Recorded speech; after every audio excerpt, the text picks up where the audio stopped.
The numbers told the story. They always do. It's one of those idiots who believe in analytics. This is a numbers game with Gill Alexander on VSiN. Good Friday morning to it is a numbers game at VSiN, the sports betting network, VSiN.com, Game Plus, iHeartRadio, YouTube TV, and of course SiriusXM channel 158. It is Gill Alexander. It is Kelley Bydlon. What's happening? What up, man? How you doing? I'm good. I'm great. It's Friday. It's always great on Friday because we got Fallica and Fezzik on Friday. Fezzik Fridays in hour number 2. Chris Fallica's bumped up a little earlier because he's got a thing today. You got work stuff. Man has another job. He doesn't just come here and then sleep the rest of the week like a bear would. He also might feel like that's all he does over the past week, though. I think he was on enough Kentucky Derby shows. You know what he's doing for us today? College football win totals. How about that? He's got a lot, too. College football win totals and more with Christopher Fallica, who, when we last spoke to, by the way, I owe a couple apologies to both of these guys, one to each. Chris, because we were like, Samich hit the superfecta, and, Fallica gave us a 7-1 horse. Mm-hmm. And then Fezzik, remember when we thought he cursed a couple weeks ago? No, I wasn't here. Oh, you weren't here. The day I came back, you guys were still trying to figure that out. I accused him of cursing. I gave the guys and gals behind the window who make this show happen, they all listened to it. They said, he cursed. And he's like, no, I didn't. And we had a couple listeners who decoded it for us. So an apology to him as well. We'll get into the details of that. Jonathan Davis on the NHL playoffs. What a finish at T-Mobile last night. VGK fans don't think it was a great finish, but man, was it amazing. Yeah. Oilers up 2-0 now? Oilers up 2-0, heading back to Edmonton. Heading back to, it was Edmonton and my knowledge Canada. Of, no. Is it Manitoba, right? Is Edmonton in Manitoba? I don't know. I don't got my regions wrong. Sorry, Toronto. I know you're in North America. I know you're in Ontario, Toronto, but Edmonton, I think, is Manitoba. Anyway, they head back to Edmonton for games 3 and 4 with the Oilers up 2-0, but in overtime yesterday, and we'll talk with Jonathan Davis about this yesterday, it just reminds me, like McDavid and Draisaitl remind me of when I was, watching Caps playoff games in the early 90s, and Lemieux and Yager would just bury them. That's what it reminds me of. But we'll get to Jonathan about that and both games tonight. Caps won last night as well. Edmonton is in Alberta. Edmonton, Alberta, of course. Well, You've got, you are confusing it with Winnipeg. That's correct. Edmonton, Alberta.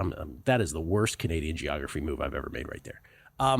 Okay, we'll get to the NBA here momentarily. There's a lot of things to get to. One, I just have a couple picks I want to get out. One is a tennis play. 2 days ago, 2-0. Yesterday, 4-1. Clay looking good until this morning. 0-2 on a couple big dogs. The problem is the dogs aren't coming in.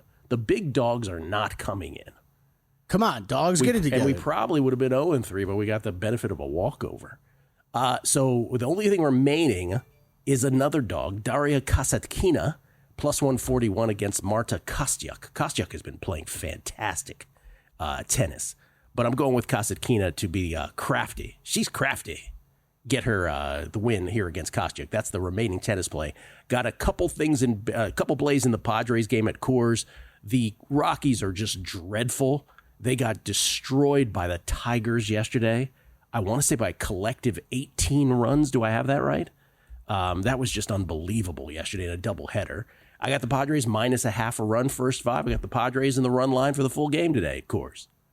I don't care if Dennis Tankersley's pitching for the Padres. I'm trying to think of the worst Padres pitcher I can think of historically. 18 runs. You're right. Yep. 18 runs. Might not have gotten that's incredible. Might not have gotten Alberta, but I got the 18 correct. Jackson Merrill, I also made that play yesterday that we were talking about. I got an MVP, the only one that was available in town yesterday, 50-1 at MGM. So I will be sprinkling that all over town. Those are all the plays. So again, I want to get the tennis in because that starts in about 20 minutes. You know how tennis start times go, but in case you want some action during the show, Kasatkina is the play as a dog in Rome. All right, NBA, only game last night. T-Wolves off the schneid. They even up their best of 7 series against the Stephless Warriors, and they do so by 24 points. They win it coast to coast, led by as many as 25 right before the end of the game. The only Warriors threat came in the third quarter when they cut the lead to 7 at one point. I mean, this was the game where the T-Wolves scored the first 13 points of the game. The Warriors were lucky they weren't down 20 earlier. Yeah. But they scored the first 13 points of the game, did the Warriors. There was a moment in the second quarter halfway through where it looked like Anthony Edwards got hurt with the Wolves up 18, but it was more like a Paul Pierce chariot him off the court kind of thing where he magically appeared just fine in the second half. T-Wolves led by 17 at the half. As I mentioned, Dubs got within 7 with under 7 minutes left in the third quarter, but then the T-Wolves went on a 14-3 run. They kicked it back up to 20, and it was Katie barred the door. Ant, 20 points on 6 of 13 shooting, 9 rebounds, 5 assists, 3 steals. Julius Randle held down the fort most of the game, 24 points, 11 assists, 7 boards. The Warriors, 17 turnovers. Their offense just looked absolutely lost without Steph. Jimmy Butler had 17. Driving in was listening to By the Books with Jensen Lewis. Keith Irizarry was in for our buddy Dave Ross. Dapper Dave, Don't Talk Politics or NFC East Ross with me. Captain America. And I agree with what Zach Cohen was on the show, and I agree with what he said. Jimmy Butler does not look right either. So as worrisome as Steph is, Steph's not going to be back till, earliest game 6 if the Warriors can extend it that far. But Jimmy Butler looks like he is still feeling the effects of his fall in the second game against the Rockets. And even though he's scored 17, he does not look to score. Yeah. He does not look to make things happen. The Warriors also comically become the first team, did you see this, in NBA playoff history to use 14 different players in one half. Braxton Key even got in there for 5 seconds. I did not see that. Yeah. In one half. That's impressive. That's because basically Steve Kerr is just throwing stuff at the wall. By the way. Throwing stuff at the wall.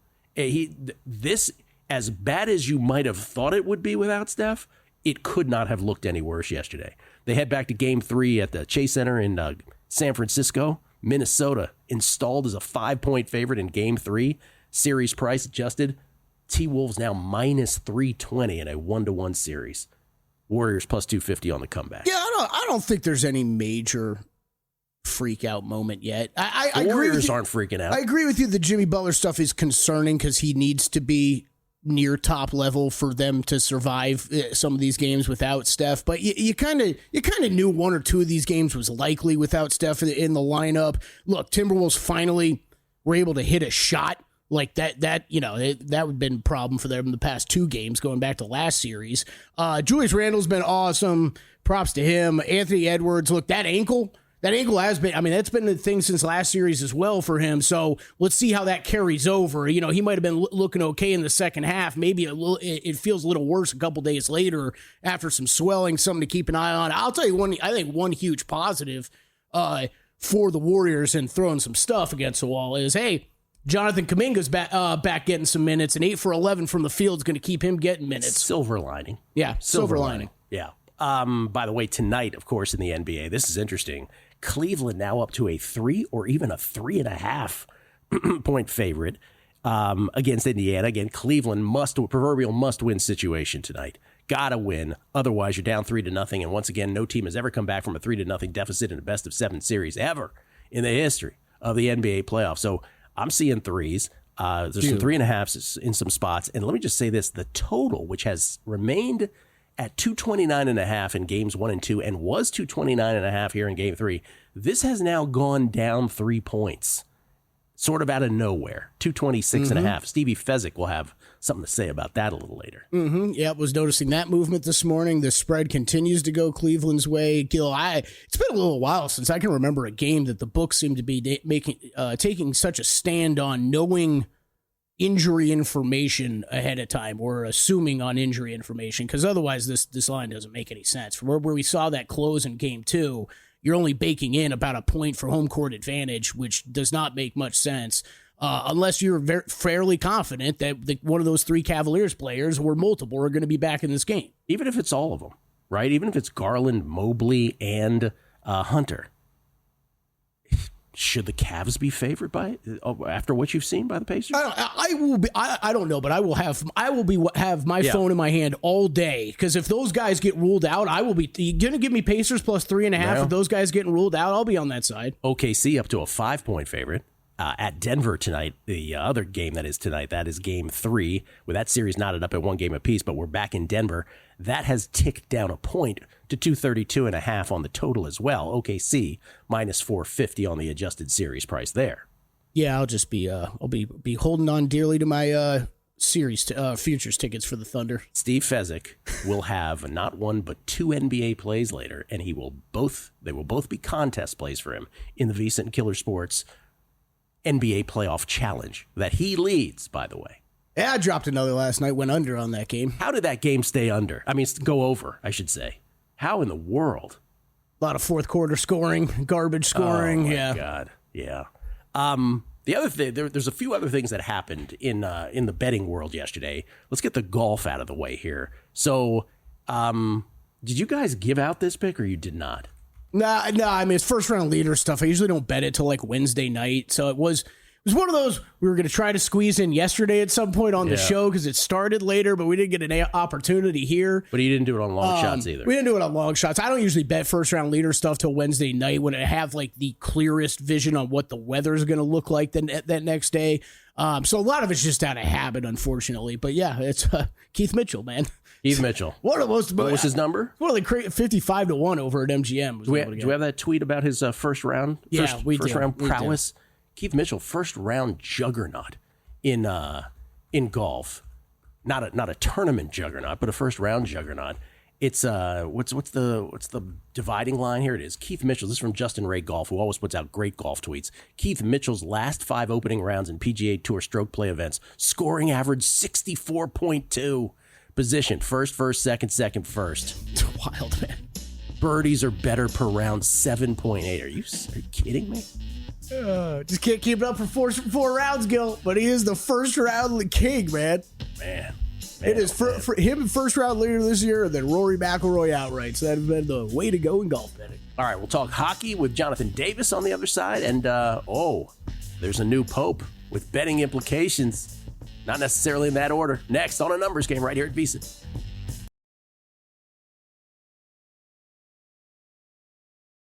A numbers game on VSiN, the sports betting network.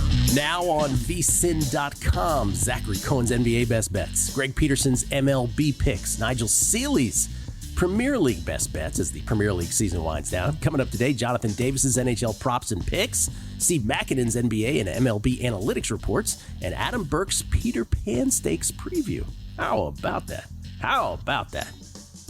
14 months of VSiN Pro for only $199. That's the main thing.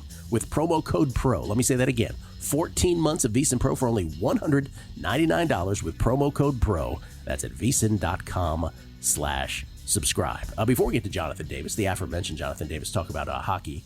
The biggest news globally yesterday, and it has betting implications. We have a new pope, Kelley. I got so wrapped up in this yesterday. Oh my gosh. I don't know if this happened when we were on air or right after. Yeah, it was somewhere in that time. Yeah, I was confused about that as well. But we got white smoke. That means they selected a new pope. Congratulations to Robert Francis Prevost from the south side of Chicago. Villanova grad.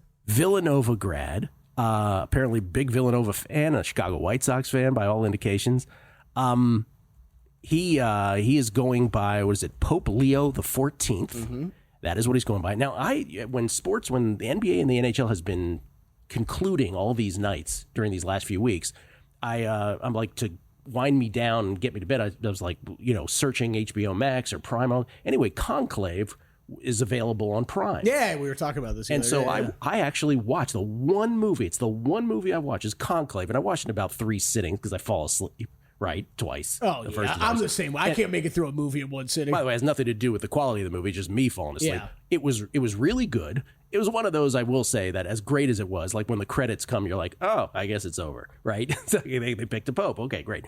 But Conclave, I don't know, the fascinating thing to me about Conclave, if it is in any way an accurate depiction of how a pope is selected, what you learn from it is not only is it the sequestering of the votes, right, of the people who then of the cardinals who make the votes and try these votes on several ballots before they can actually pick one. That's why you see black smoke, and then finally white smoke when they have a majority.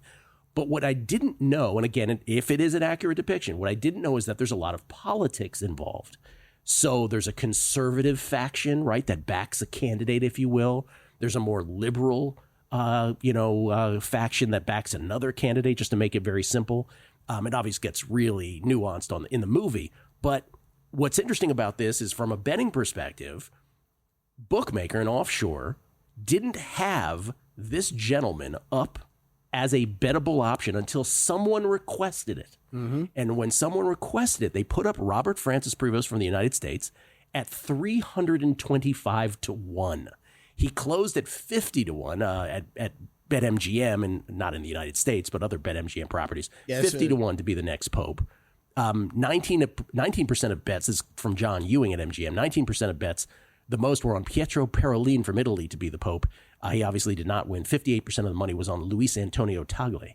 So it's pretty fascinating. So someone, I guess, from a betting perspective, what's interesting is that someone knew something. I don't know if they knew someone who knew this guy who was like, oh yeah, like he might really genuinely be the next pope. Like maybe but you're sequestered, so how do you know, right? On the blockchain-based site in Polymarket, 6 users profited at least $20,000, according to the publicly available ledger at Polymarket. Someone won $63,000 plus on a $1,000 plus bet. Just punched a user on Polymarket, and then Kalshi, another platform. Someone won $52,000 plus on a $526 wager. So it's amazing. People profited from this, and I don't know. Yeah, if there's inside information on this, there's inside information on anything. Yeah, I don't know how much. I don't know how much is. Do you actually think it is that, or is it just people wanting to bet on the American? It could be that, but like specifically to ask bookmaker, hey, could you put this one dude down for me? Maybe they just got lucky. Or maybe they knew. It's wild though. Like, but if the movie is a depiction, there's no way you could know anything. I was texting with Didzik yesterday because I knew he had been tracking all this stuff, and it was like I was like, was this on anybody's radar? He's like, no, like not at all. Remember from a betting standpoint or from we brought it up on a numbers game 2-3 weeks ago, and there's a couple listeners who were like clutching their pearls about it. But I was like, this is a real thing. People bet on this. To hockey. How's that for it? How's that for a non-artistic segue? Jonathan Davis joins us now to talk NHL. Obviously, some people's religion in their own right. Jonathan Davis, not only our betting analyst, but you can follow him at West Coast Hockey. That's West Coast HKY on Twitter. How you doing, Jonathan? I am doing great, guys. How are you this morning? Doing very well. We have a Twitter question for you before we get into the NHL. Manny Davison, any plays from you on the 2025 World Championship starting in Stockholm this morning? I just took a quick perusal. Look, Canada is plus 140. They are the favorite. As I was telling you guys during the break here, Nathan McKinnon, Sidney Crosby, Marc-Andre Fleury amongst 3 of Canada's players. I just took a quick look at leading goal scorers. I know Canada's got at least the top 6, so that puts them in a pretty good spot. Nathan McKinnon 9-1 to lead the tournament in goals. So I'll go Canada 140 to win, and a smaller play on McKinnon at 9-1 to lead the tournament in goals. All right, let's talk about yesterday before we talk about tonight's NHL games in the playoffs. Yesterday, Caps even up the series against Carolina. They bounced back with a 3-1 win. That series now even, headed back to Carolina, where the Hurricanes are going to be a minus 192 favorite in Game 3. They're a minus 230 adjusted series price favorite. But the big one last night, man, I was mentioning this earlier. This feels to me, Connor McDavid and Leon Draisaitl give me Lemieux Yager vibes as a Caps fan, and just seeing them just tear your heart out. The overtime goal where McDavid got the puck on the fly. Jack Eichel just had no chance. He was flat-footed, goes by him, feeds Draisaitl, and Edmonton now with the 2-0 lead over VGK in that best-of-7 series, with Edmonton now a minus 550 adjusted series favorite, only minus 125 in Game 3, it should be pointed out, back in Edmonton, Alberta. What are your thoughts on both of these series?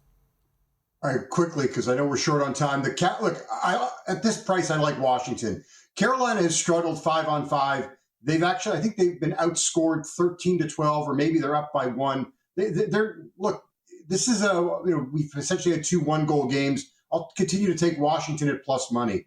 VGK and Edmonton. As Connor told our story Bonantoni, who was working for Espen last night, they were pretty quiet. He and Leon were pretty quiet throughout the game, but when game on the line there in overtime, they came through. Here's the one thing with Edmonton. They're no longer about just Connor and Leon. They've got 15 different players this year who have scored a goal in the playoffs. That's number 1 in the NHL. 18 different players with a point. That's number 2. Interesting that they're up 2-0. Last series, they were down 0-2. But, they smell blood, and it's kind of hard to deny what's going on. I did have Vegas, though, going into the series, and I had Vegas as my representative for the West to win the Cup. My very uneducated eye, I'm getting Oilers vibes to win the Cup. I really am, with the way they come back in these games. Tonight, Toronto and Florida. Toronto up 2-0. We're back in Florida. Panthers are minus 238 favorite in this game. Toronto obviously up 2 games, a minus 230 series favorite. How are you playing game 3 tonight? Yeah, ridiculous price on Florida, just way overpriced to me. But I'm going to target, one of the best trends that I've been following throughout the playoffs is the team that loses the previous game to score the first goal in the next game. That one it's 28-14 that they score the first goal. It's 29-13 that they score that first goal, or they score a goal at least in the first period. But I'm going to take Florida right now, minus 170. It is pricey just to score the first goal. Brad Marchand of the Florida Panthers, I'd like him to pick up just a point tonight, or you could even target him for a goal and an assist. You're going to get better value if he strikes on one of those. He's got the 4th most points in lifetime against the Maple Leafs in the playoffs. William Nylander for Toronto, an anytime goal. He's got 6 goals in 8 games in the playoffs. He's got 9 goals in his last 10 playoff games. I like him. And Max Pacioretty of Toronto, been reborn in the playoffs. Play him again for a goal and an assist. You get 5-1 on a goal, 3-1 on an assist. It's better value than playing him for just to get a point, so you can split up your unit in any way you want on that. Pacioretty, not 1 rupture of Achilles, but a re-rupture, 3 total surgeries back from all that. And then Dallas and Winnipeg, game 2 back in Winnipeg tonight with Dallas up 1-0 in the series. The Jets a slight favorite in this game. How you playing this? Yeah, so again, Winnipeg lost last game. Play them to score the first goal of this game tonight. You can get that at minus 115. But you got to go with Mikko Rantanen into the Dallas Stars to do something tonight. He's been in on their last 12 goals. He's got back-to-back hat tricks. So, you can play him. You can get a little creative if you want. Anytime goal is plus 175. 2 goals is plus 1,200. 3 goals is plus 7,500. I mean, play him at least for 2 goals and, a little bit of pizza money there for sure. I do like the Dallas team total over 2.5. That's my best bet, guys. Connor Hellebuyck has given up at least 3 goals in all but 1 playoff game this year. Mikko Rantanen and Connor McDavid right now co-favorites for the Conn Smythe. Jonathan, thank you so much. Appreciate it, man. Always a pleasure, gentlemen. Have a great rest of your day. NHL playoffs, so good. Thank you, Jonathan. We'll come back. Chris Fallica next on A Numbers Game. A Numbers Game on VSiN, the Sports Betting Network. Back on A Numbers Game live from Circa Resort Casino, downtown Las Vegas. Gill Alexander. It's my little buddy Kelley Bydlon, everybody alongside. We get tweets at Beating the Book. Always appreciate the feedback. Best listeners in the game. Did I ever mention that before? Michael Burns, I got plus 160 on Daria. Congrats, Kelley, on the first round leader, he says as well. Thank you. Dan Wickhorst, you're right at Dan. I messed up the Edmonton, Alberta thing. That hurts, Gill, he says. Have a great day. I know, my bad. Completely botched that. Scott, New York Mess 16. Oh, Gill, if you only lived in a state where gambling was legal, I got Jackson Merrill at 80-1 at DK at DraftKings. Okay. Good for you. Jack Olaquire. Gill, is Dennis Tankersley any relation to Dennis Eckersley asking for a friend or maybe a brother? No, 2 different humans. 2 different humans. Mm-hmm. Chance Copperpot. Now that Jordan Hudson has been banned from the UNC facilities and their games is in the win total over on, and their games, is the win total over on the Tar Heels a bet, or are we still going under? Did you hear about this? Mm-hmm. Pablo Torre, our buddy Pablo Torre. Can we call him our buddy? He talked with 11 different sources, reportedly. 11 different sources, it says in this New York Post article, that say that the UNC administration has banned Jordan Hudson, Bill Belichick's girlfriend, from UNC's football facility. She will not be on the field. She will not be in the building. And in fact, one of the quotes was, one source, quote, "Don't think you'll be hearing much from Jordan moving forward." The other story about this that Pablo talked about is that the family is very concerned that this will affect Bill's legacy. It's a bizarre story, and that they are investigating her as well. Investigating her. Okay. It's a bizarre story. It's probably best for everybody involved, though, that if this happens now and just move on. I like it. Good for you, UNC. John Yu, interesting read on how the experienced poly-market trader bet the Pope market and won. He also won on the presidential election. Per your discussion today, this guy might have moved the market on the Pope. I will read that article once we're off air. That's interesting.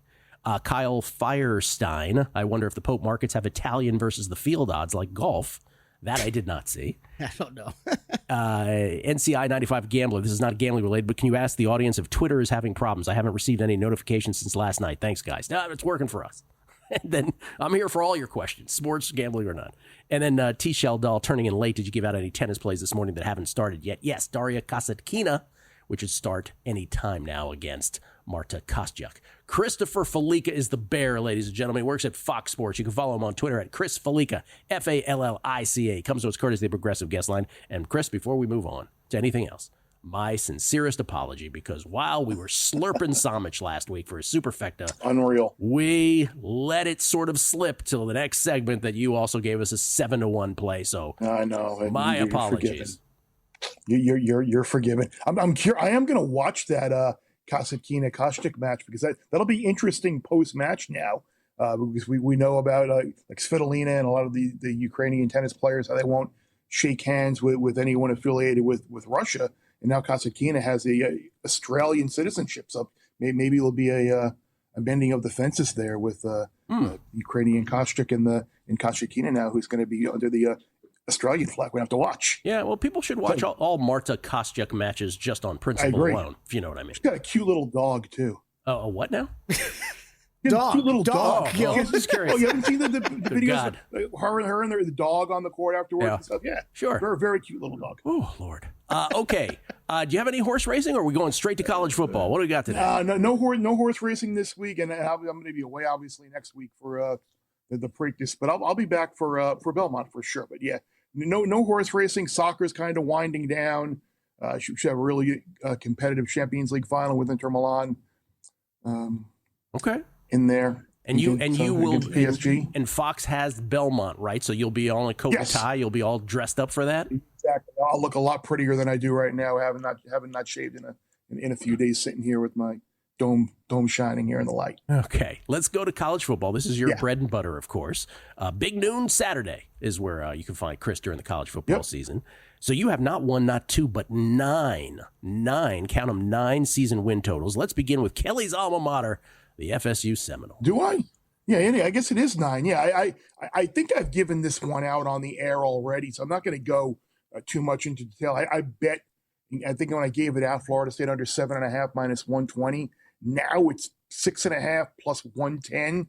So the number has come down. You can either take a position where you can try and middle this, and maybe FSU lands on 7, and you can win the under 7.5, win the over 6.5. But I don't know.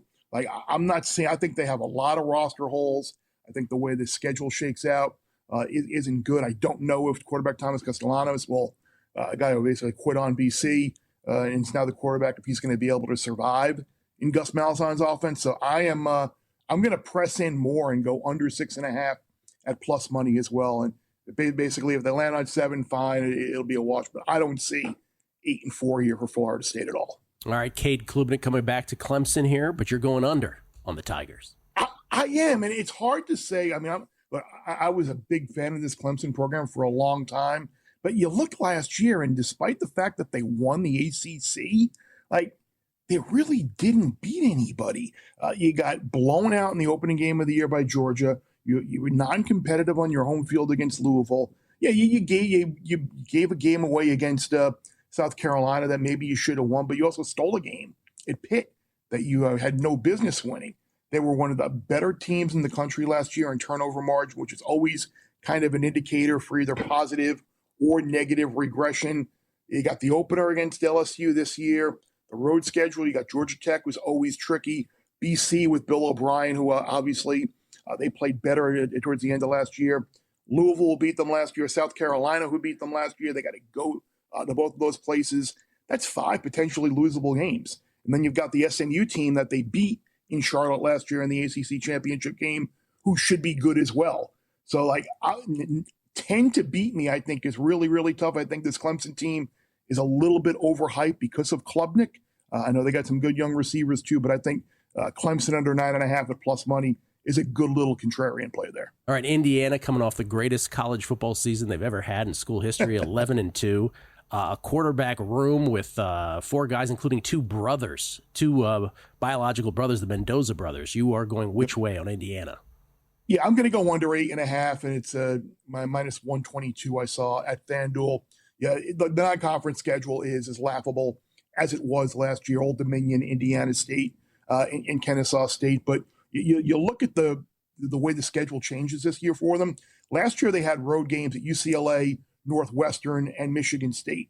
Now they got to go to Iowa, Oregon, and Penn State. That is a massive switch and flip in the schedule. So in addition to those games, you assume they're going to lose all 3 of those. So if you say that, then that means they basically have to run the table against Illinois, Michigan State, UCLA, Maryland, Wisconsin, and Purdue to hit 9 wins. Again, they were very positive in the turnover margin last year. Outside of the injury at quarterback that caused Rourke to miss a couple of weeks, they were relatively injury-free last year. So, again, great season last year. I don't think they're going to completely fall by the wayside and go 4-8, but 9-3 out of Indiana to beat me, I think, is highly unlikely. All right, give us like 20, 30 seconds on the rest of these. Yeah, we'll go Wisconsin under 5.5 again. This is a team that didn't do a whole lot in the portal. I think that it was a net negative for them. The way the schedule breaks down, you're not going to beat Ohio State. You're not going to beat Alabama. I think it's another bolus season for the Badgers. So I'm under 5.5 on Wisconsin. Texas Tech under 8.5 minus 115. The Red Raiders are a team that are very, very highly thought of after a very active transfer portal period. But again, this is a team that you've got 5 road games against Arizona State, Houston, Kansas State, Utah, and West Virginia in the Big 12. All kind of toss-up-y type losable games. And remember last year, too, they were 6-1 in one-score games. So they got a benefit of toss-up games last year. Maybe this year they don't. Under 8.5 Texas Tech.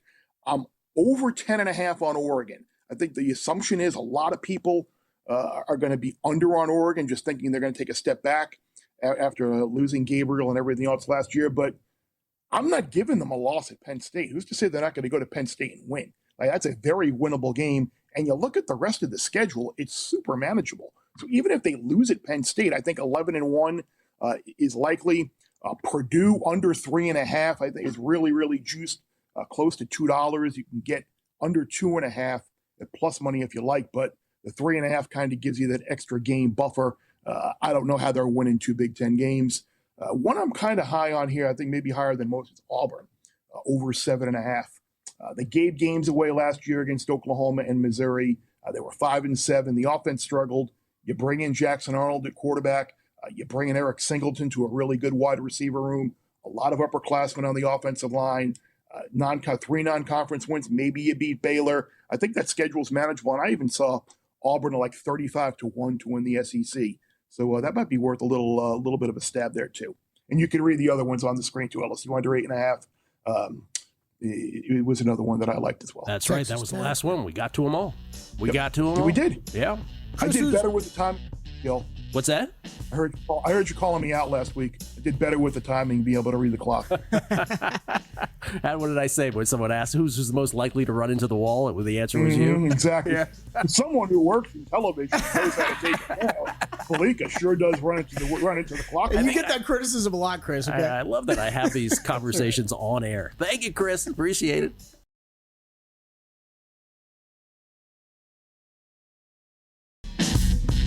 A numbers game on VSiN, the Sports Betting Network. This summer, go all in at Circa Las Vegas with the ultimate getaway package, just $400 all in, baby.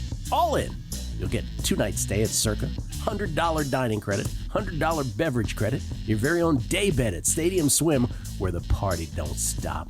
All for just $400, resort fees and taxes included. This limited time offer valid for stays between May 26th and September 4th. Don't miss out. Lock in your all-in summer package now at circalasvegas.com. And again, it bears repeating. This package is awesome. Oh, it's so great. So great. I got 2 different friends who've already booked it. They've already used it. I'm thinking about booking it, and I live here. Yeah. That's actually not a bad idea. A little staycation for a weekend. What are the chances of you coming out there and is that Gill on a daybed? What is he doing out there? This one came down. This news coming down right now, Gill. I was going to ask you about this with Jaden Higgins, I believe it was that I saw this with earlier. This is kind of more of a question, but Colts have signed first-round pick Tyler Warren to a 4-year, fully guaranteed $20.9 million contract that includes $11.88 million in signing bonus. What's with like fully guaranteed deals starting to happen now for these rookies? I am not savvy enough with contracts to know if that's a development that is permanent. Well, apparently it is a development. That is permanent, I mean, or what is, I don't know what's at play there. I don't remember hearing anything about like, hey, this is coming to the NFL, right? Like, it's a little interesting. We get tweets at Beating the Book. Always appreciate it. This is from Larry Fresh. One thing you can count on, Gill letting you know if an athlete has ever torn his Achilles. Listen, I can't. Well, first of all, let me just say this: we're all on the same email chain, all of us. It's Achilles, subject Larry, Achilles. you know how hard it is for me to keep a straight face when he says something like that? I'm like, he doesn't even know what team the guy's on, and he knows he's had 2 torn Achilles. Well, the reason I know this is because someone pointed it out. One of our great listeners pointed it out to me on Twitter yesterday that Max Pacioretty he ruptured his Achilles, then he came back too soon. What does this sound like, boys and girls? Right? 3 months later, he re-ruptured it. He actually had to have a third surgery, which he kept hush-hush, sat out for a whole year, and now is back playing. Good for him. Wow. Yeah. That is a lot of time to miss.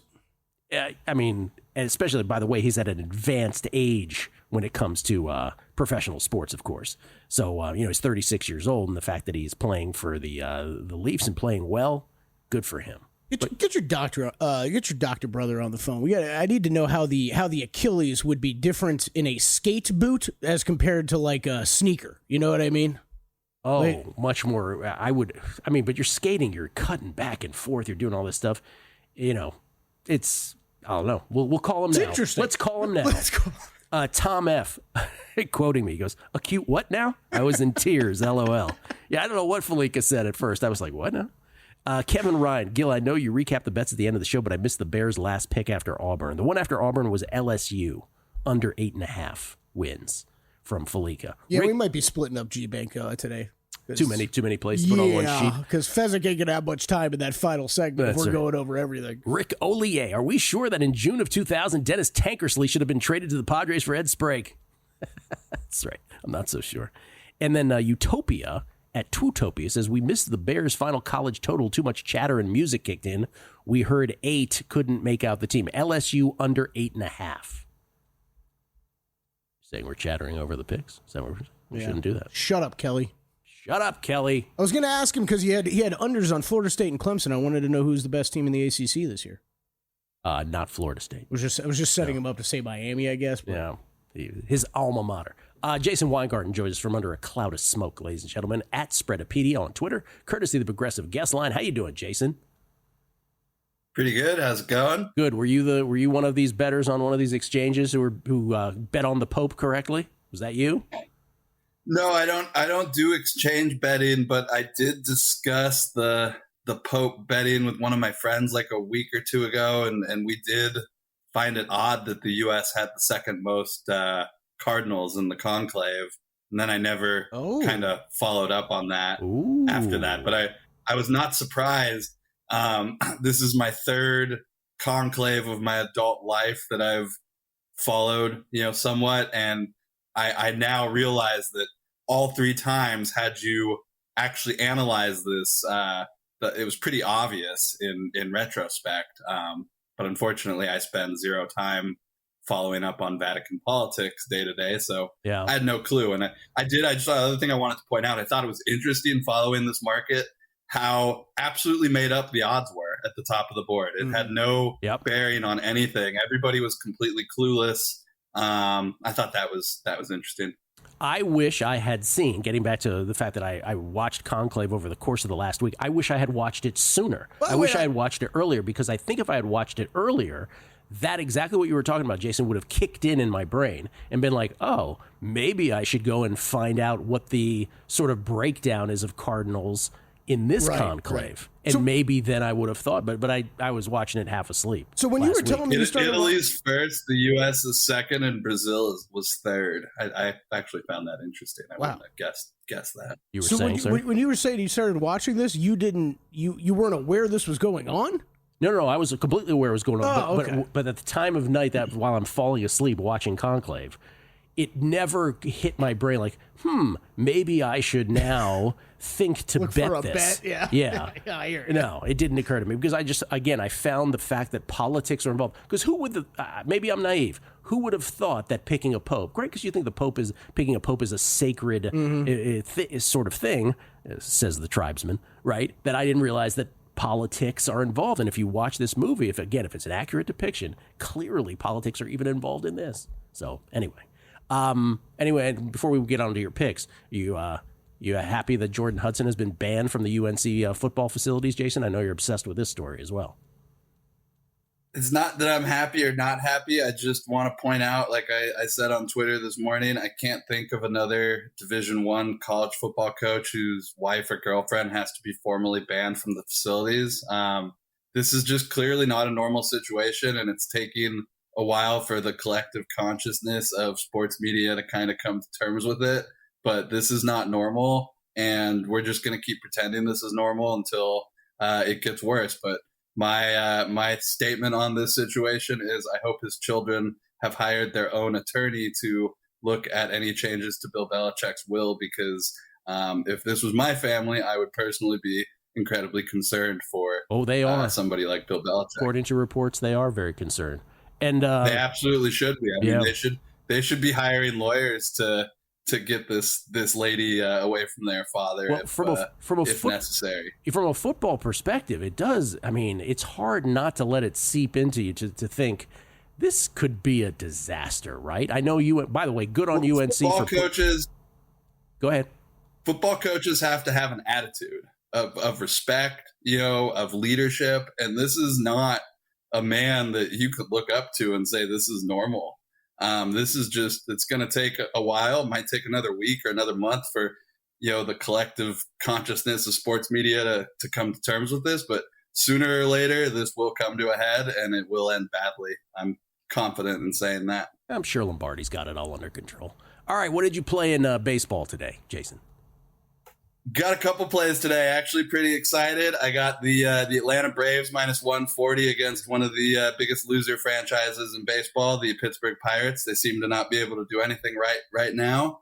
The San Diego Padres with Randy Velasquez pitching. I had an error here. It said Vince Velasquez was pitching for the Padres. And I was like, Vince Velasquez? He's still around. But no, it's R. Velasquez, Randy Velasquez.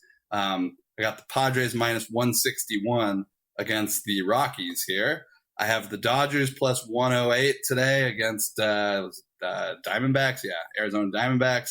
And last play, Baltimore Orioles minus 138. I know the Orioles have been really bad. I do think they're still going to turn it around. Not worried about them.